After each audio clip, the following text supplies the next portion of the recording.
नमस्ते मित्रांनो, मी प्रशांत डोले।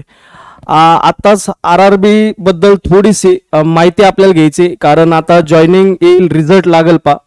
त्याच्या अगोदर आपल्याला ही माहिती असली पाहिजे जे की गव्हर्नमेंट ऑफ इंडिया, जी मिनिस्ट्री फायनान्स मिनिस्ट्री यांनी एक लेटर रिलीज केलेलं आहे नाबार्ड आणि त्याच्यानंतर जे काही एमडी असतील, सीओ असतील, वेगवेगळ्या आरआरबीच्या ज्या स्पॉन्सर बँक असतील त्यांच्यासाठी नेमकी काय काय बदल केलेत। कारण बऱ्याच जणांनी फॉर्म बाहेरच्या स्टेट्स मध्ये टाकलेले आहेत, जसं की कर्नाटक असेल, एमपी असेल, गुजरात असेल, वेगवेगळ्या स्टेट्स मध्ये बऱ्याच जणांनी ऍप्लिकेशन दिलेले आहेत, परंतु तिथे गेल्यानंतर लँग्वेजचे वेगवेगळे प्रॉब्लेम्स तुम्हाला येतील पा। आता मी बाहेरच्या स्टेट्स मध्ये सर्व्हिस केलेली, तर बाहेरच्या स्टेट मध्ये गेल्यानंतर नेमकी लँग्वेजचे काय काय इश्यू येतात हे जवळून पाहिलेले आहेत आणि त्याच्यामुळेच त्यांनी जे काही तुमचे तिथली लोकल लँग्वेज असेल त्या लोकल लँग्वेजला थोडंसं प्राधान्य देणार आहेत, त्याच्यासाठी हे लेटर त्यांनी रिलीज केलेलं आहे। त्यांच्यावरती त्यांनी मत मागितलेले, नाबार्डचे चेअरमन असू द्या किंवा जे काही आरआरबीचे स्पॉन्सर बँक्स असतील त्याचे सीओ किंवा एमडी असू द्या, यांचे त्यांनी मत मागितलेले आहेत पा। आता तिथे गेल्यानंतर ऑब्विसली तुम्हाला जर लँग्वेज येत नसेल तर तुम्हाला तिथं बिझनेस करण्यासाठी प्रॉब्लेम येतील, कम्युनिकेशन करण्यासाठी प्रॉब्लेम येतील, रिकव्हरीसाठी प्रॉब्लेम येतील। तर ते जे प्रॉब्लेम असतील ते प्रॉब्लेम टाळण्यासाठी किंवा थोडेसे कमी करण्यासाठी ती लँग्वेज येणं तुमच्यासाठी महत्वाचं आहे, असं सरकारला पण वाटतंय आणि तिथल्या जे बँक असतील त्यांना पण वाटतंय। म्हणून ते जास्त जे प्रेफर केले जातील, ज्यांना लँग्वेज येते, लिहिता वाचता येतं, अशांना ते जास्त प्रेफर करतील। त्याच्याबद्दलच हे लेटर त्यांनी दिलेलं आहे पा। आता लेटर मध्ये नेमकी काय काय चेंजेस त्यांनी केले, पाठीमागे काय होतं आणि आता काय चेंजेस केले, ह्या गोष्टी आपण पाहणार आहेत। याच्यामध्ये त्यांनी जे लेटर दिलेलं आहे पा, ते लेटर कोणाला दिलंय, जे की गव्हर्नमेंट आपले जे मिनिस्टर असेल फायनान्स मिनिस्टर, त्यांच्या डिपार्टमेंटने चेअरमन असतील नाबार्डचे, त्यांना हे लेटर दिलेलं आहे। त्यांना लेटर देऊन त्याच्याबरोबरच चेअरमन, एमडी, सीओ, जेवढ्या काही स्पॉन्सर बँक असतील, जेवढे आरआरबीज असतील, त्यांच्या जेवढ्या काही स्पॉन्सर बँक असतील त्यांच्या एमडी आणि सीओ साठी हे लेटर आहे। त्यांनी सब्जेक्ट पण दिलेला आहे की रिजनल रूरल जी काय बँक जे असतील त्याच्या जे अमेंडमेंट असतील 2017 मध्ये, ते अमेंडमेंट बद्दल त्यांनी तिथं सब्जेक्ट दिलेला आहे।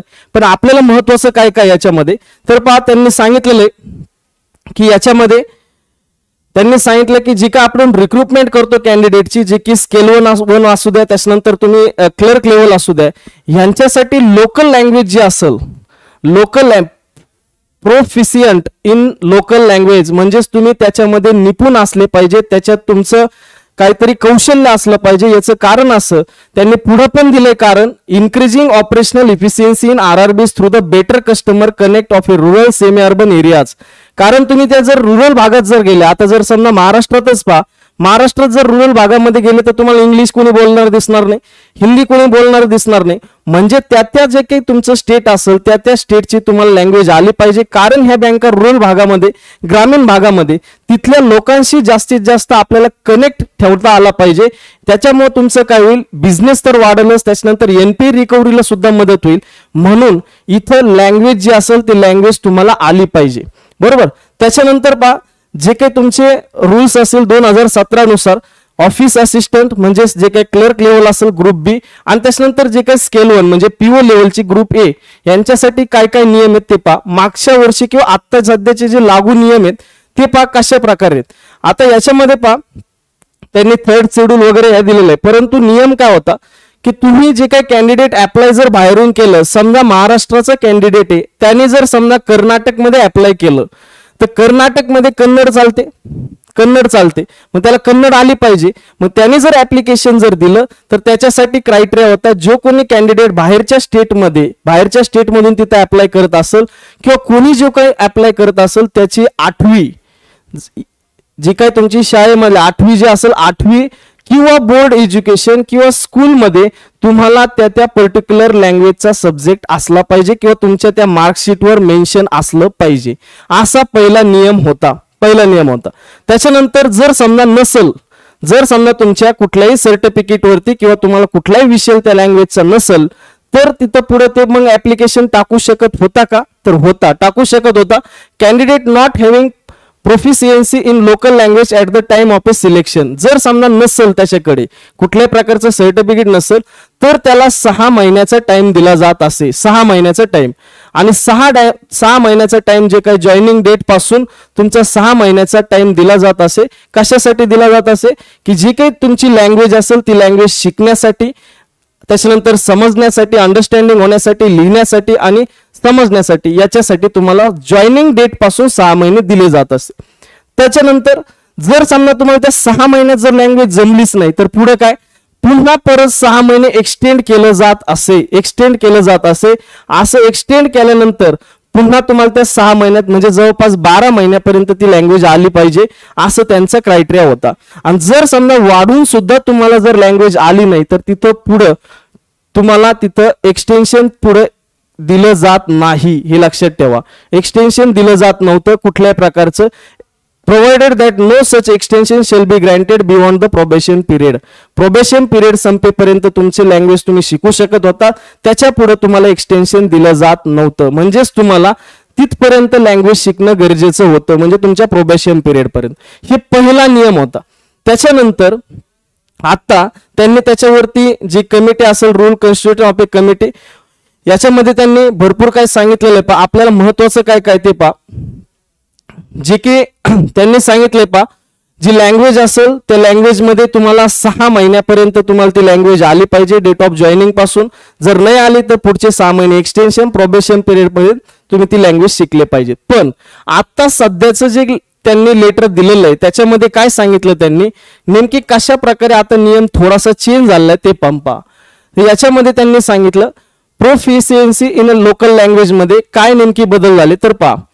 The candidate applying for vacancies for a particular RRBs, तुम्ही पर्टिक्युलर स्टेटच्या RRBs ला जर ऍप्लिकेशन टाकत असताल तर तुम्हाला ती language reading, writing, understanding in any one of the specified local languages notified by the respective state government, तुम्हाला ती लँग्वेज एक तर लिहिता आली पाहिजे, वाचता आली पाहिजे किंवा अंडरस्टँड झाली पाहिजे, हे तुम्हाला आलंच पाहिजे.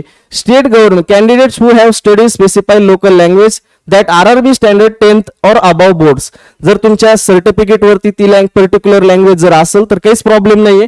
पण तुम्हाला जर नसल, जर समजा तुमच्याकडे जर नसल तर पुढे काय होईल, पुढं जर समजा तुमच्याकडे नसल, हे बा इथे दिलेलं आहे the candidate selected candidate based on performance in online. जर समजा तुम्ही तिथं जॉईनिंग साठी इलिजिबल झालात, तुमच्या जी काही टेस्ट असेल त्याच्यावरती ऑनलाईन टेस्ट आणि तुमच्या इंटरव्ह्यूच्या मार्क्सच्या बेसिसवरती, त्याच्यानंतर तुम्हाला तिथे जॉईनिंग करायची, परंतु तुमच्याकडे कुठल्याही प्रकारचं सर्टिफिकेट नाही, 10वी मध्ये तुमच्या मार्कशीटवर कुठल्याही प्रकारचं त्या पर्टिक्युलर लँग्वेजचं मेन्शन नाहीये, तर तुम्हाला काय करायचं, तिथं एक लोकल लँग्वेज टेस्ट होईल. तिथं local language proficiency test will be conducted by the committee considered under the rule 8 before the joining the RRB.